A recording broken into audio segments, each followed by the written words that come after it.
Hello, everyone, and welcome to Perspectives. The home edition continues.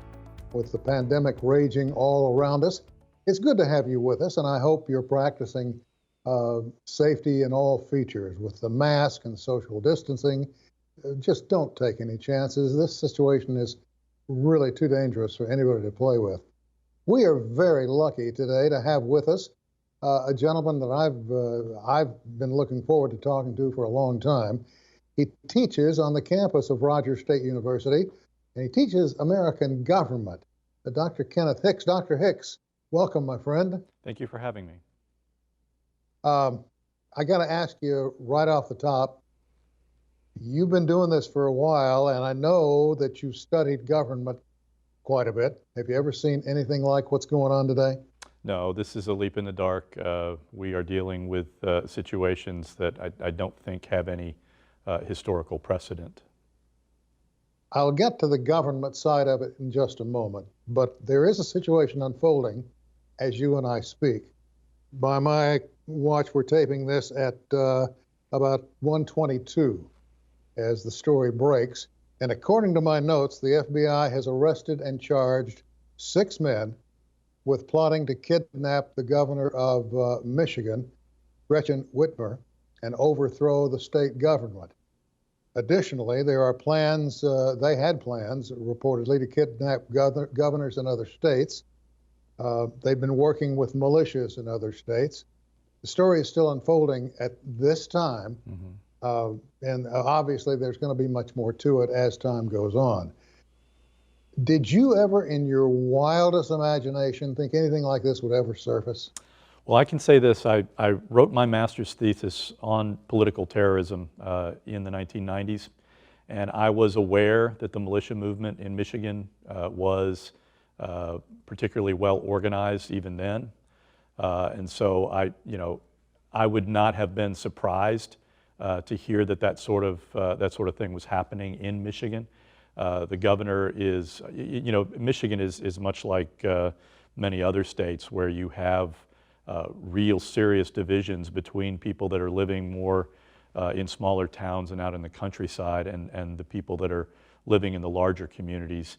And that really kind of articulates the ideological boundaries in that state. And again, there are a lot of very radical people that hold, really unorthodox political viewpoints. And so, I have to say I'm not surprised because there is so much going on right now, and there are so many people that are, convinced that if the other side wins, then democracy will end. And I don't think in my lifetime, and I've been to a couple of county fairs and a goat roping or two, but I don't remember ever seeing anything like this. I remember the Seminoles Liberation Army out in California back when they kidnapped Patty Hearst. Sure. That's when I started to become aware of organizations across the country, across the landscape, if you will, that, were interested in doing this or doing that or whatever, as though their voices weren't being heard. And it seems as though there are folks out there now that are saying, you're not listening again. This is what the Constitution means, and they can't back it up. Yeah, and we see this a lot. The 60s actually was an interesting time as well. A time where a long period of relative dominance by the Democratic Party was coming to an end, where you really saw the fracturing of the New Deal coalition and the shifting of political loyalties among Southerners from the Democratic Party to the Republican Party. And that, I think that these kinds of moments where there is a great deal of uncertainty, provokes this kind of radical response. I came across a quote, and I cannot find the Oklahoma governor that made the quote, but it's a little something you can file away as fact. Came from Frosty Troy, the late Frosty Troy, who was a good friend of mine who ran the Oklahoma Observer. He quoted a governor, early governor, saying that he wants to get a movement started, or wanted at the time to get a movement started, so that all football teams would play all of their games at home. You got to You got to appreciate that. And he Indeed. was serious about it. Yeah, Let's start, if it's all right with you, let's start at the national level absolutely. and then bring it to Oklahoma. Uh, right now, I don't ever remember as much venom, as much hatred coming from the Hill as I hear now. I recall, I'm a Democrat, and I recall my fondness for Bob Dole.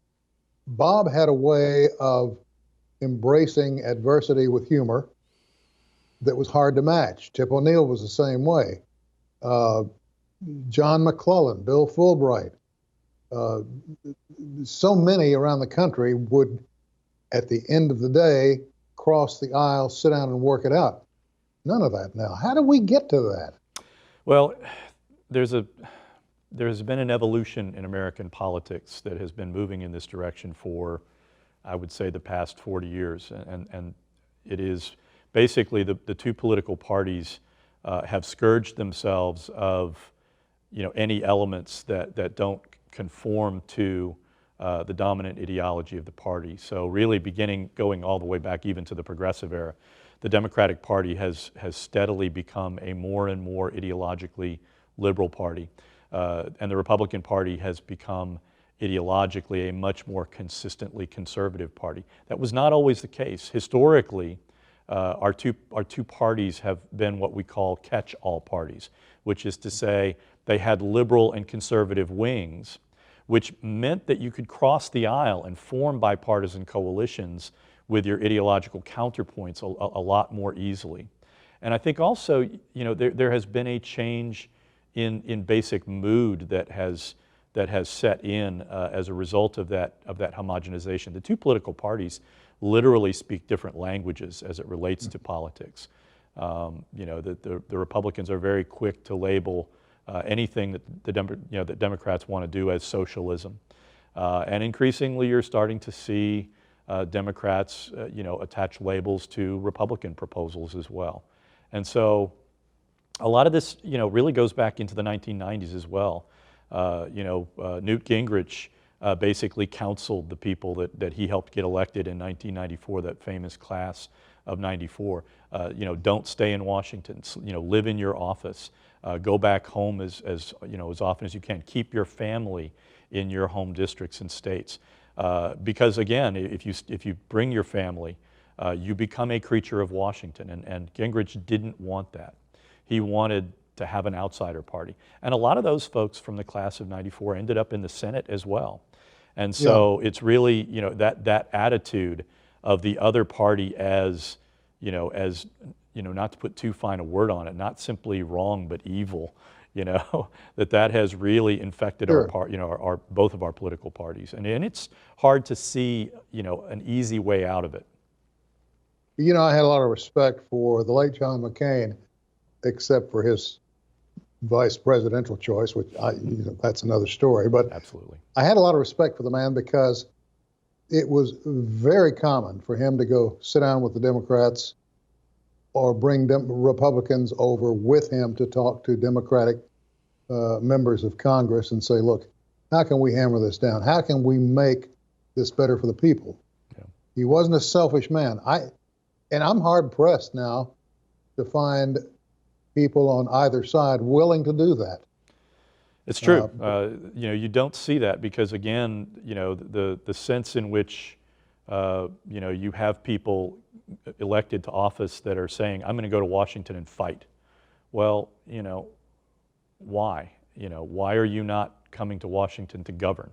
And again, the attitude is, and again, a lot of it comes from the momentous changes that happened in the 1960s, where you had enormous regulatory laws passed, and the creation of really serious, regulatory policies that the manufacturing sector and the industrial base of the country, that the folks that were in those sectors really revolted against this sense of the federal government is going to regulate. And then you also add in the civil rights movement and the perception of a lot of white Americans was that the Democratic Party was favoring, one color group or one minority group over, over them. And that really, caused defections, especially among rural Americans, not simply in the South, but also in the Midwest and in the Mountain West. There used to be a saying among farmers that the worst thing you'd want to hear is, hello, I'm from the government and I'm here to help. Yeah. And conversely, that was Ronald Reagan's old joke. Yeah. Conversely, there would be folk in the city who would hear things like, we have 60 minutes outside and they want to talk with you. And, that would freak out somebody in government or the CEO, if you will, of some sort.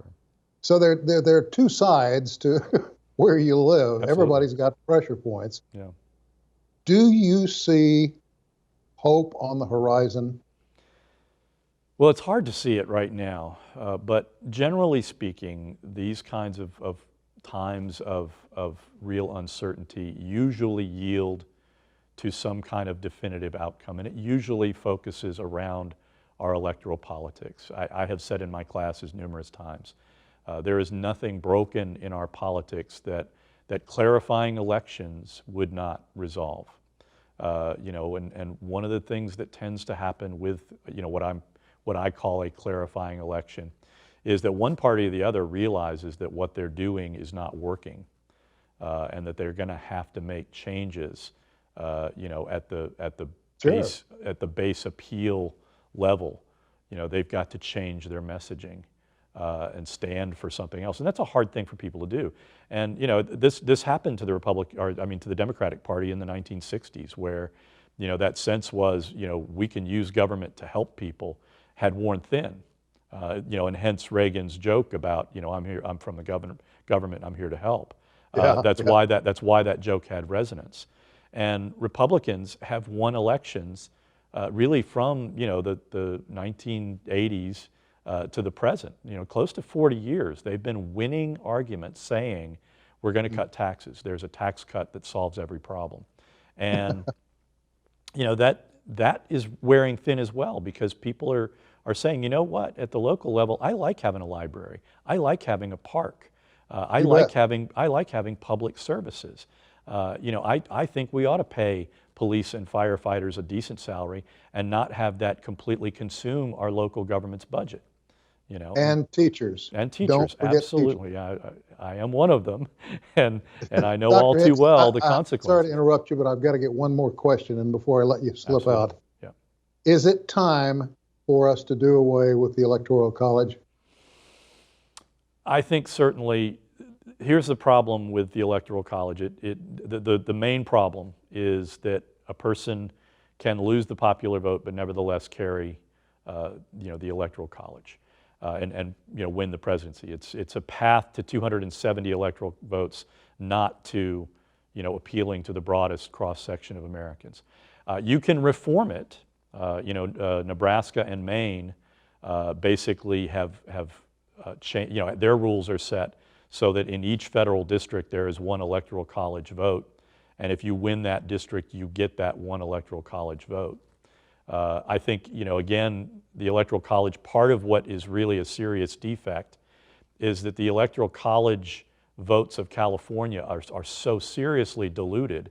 The 3 Electoral College votes of Wyoming, which is, again, they've got a population of roughly 600,000 people. The voting power in presidential elections of Wyoming is dramatically greater than in California. So you're right. I would say that it would be a good idea to either seriously reform it so that tendency of a candidate to seek that most efficient pathway to 270, but rather they would make a broad appeal to the American public as a whole. I think that would be I would prefer it, frankly. Dr. Hicks, I'm sorry to do this. We are out of time. Thank you very, very much for taking time to visit with us. Will you come back again? Absolutely. Anytime you ask. Boy, we appreciate you so much. Dr. Kenneth Hicks, an instructor of government, here on the campus of Rogers State University. Short break. We'll be back with more right after this.